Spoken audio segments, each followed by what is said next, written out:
amazing today. I'm Dr. Sachita, and I'm here to speak on a very amazing topic today, that's emotions. I'm sure all of us have different sets of emotions on everyday basis. So today, I'm going to talk about a conversation between a client and me. This happens with all of us. Client. I'm very emotional today. I spit hurtful words. I say something which I'm not supposed to say. I just shouted at a friend of mine. I knew before the incident that I should not do this. And I also knew after the incident. Psychologist, what should I do during the incident? How to remain calm? Psychologist, you won't remain calm. Humans of the entire generation don't accept they have anger issues. Human beings should understand and must understand they have to regulate their emotions. I deal with children, I deal with adults, I deal with organizations. My very important learning about people is that they are aware they have anger issues, but they don't accept. When I understand a human being, I understand about their emotions. Emotions are both positive and negative feelings about a situation, why to react and why not to react. Some of us have regulated our emotions and some of us are still regulating our emotions. The problem is, nobody in this entire world has guided us what to do about it. This is a very interesting term, emotional dysregulation, which says that having difficulty in managing your emotions, a sudden outburst of emotions, feeling restless, feeling angry, feeling like killing someone, or feeling like something is wrong inside me. This happens with us. Most of us today are youth sitting in the audience, and I'm sure most of you have shouted at your parents or were having a difficult time back home when they were telling you, please study. It's very essential for us to locate why it's happening. It might be directly, indirectly, you are under depression, you're having an anxiety attack, or you're feeling frustrated because you were being told by your parents that you need to be an engineer. But you had different aspirations and you wanted to be someone very different.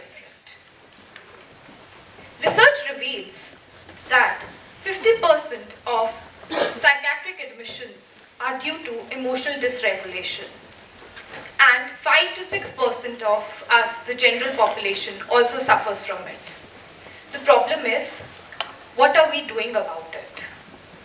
The most important issue is, do I understand that emotions play the most important role in my life? Yes, they do.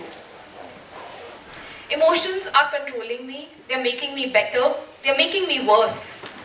They're making me someone I'm not supposed to be. Number one, recognize your emotions. Why are you feeling it and what is the reason behind it? There's always a hidden cause why I'm emotional, right? Maybe there is a hidden talent inside me and I wanted to pursue it, but I was not getting the right direction. Emotions, if recognized, can be sorted and can help us become better. I've observed in my conversations with different sets of people, when they interact with their friends and the friend didn't behave well with them, their friendships fall apart. They have a lot of difficulty understanding why my friendship broke. Because I told my friend, this is not supposed to be done. No, it's because my friend is not ready to accept it, that I can be a different person today. I'm a person full of emotions. There are some places where we express our emotions and there are some places we don't. My humble request to all of you, please be an expressive person. Express your emotions. It's very important for us. Why? Because if you don't express it, people will not treat you well. People will not know how you should be treated. So it's very essential for us to understand ourselves first. How I should and how I must locate the emotions, what is happening inside me and why it's happening inside me, right? So emotions also create a lot of fear, it creates a lot of anxiety, it also creates a lot of unsettlement in our minds. If you are emotionally unstable, you will not be able to control your emotions, you will not be able to sit still in a class. ADHD, the biggest problem teachers are having today with the students. They've not been taken care of, that's why they're having those problems. It's an attention disorder. I'm not giving that attention to my child back home. That's why he's craving that attention in the school. So I'll go back to a story of mine. Do all of you fear exams? Yes, you do. I used to fear them a lot. I have a story. When I was in my 10th class, I scored 41 out of 100 and my teacher told me that you will not get the CBSE roll number if you don't clear the exam again. So my parents were called and they were told, it's a bitter pill. You will have to swallow it, Mrs. Passi. And I was like this, okay. When they told my mom, I really felt bad for her. Not her fault, but mine. I was not good in social studies. So I had two options. Either to score well and to win this battle, or keep having this fear of social studies throughout my life. I took the first option. I decided to accept the fear and start working harder for it. I kept studying. I burned the midnight oil. I just had 10 days and I prepared myself for 78 marks. And I left a syllabus worth 22 marks. To my insight, I scored 78 out of 78, I would say that, not out of 100, because I only prepared 78. And I overachieved. And I went back to that teacher and I told her, I swallowed the bitter pill, along with my parents. I think that teacher changed my life. That kept banging in my head. I can't do it, I have to do it.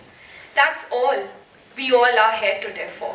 If I can't do it, I have to make it do it. Second, I changed my fear into a win. The choice was always mine. If I wanted to win, I could win.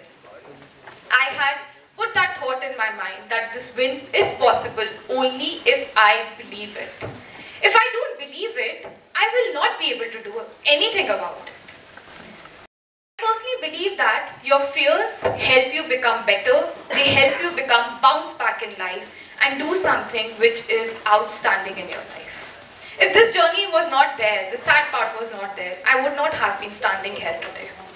Also, it's very essential for us to understand what role does emotions play in our everyday life. Emotions play a very interesting role for all of us.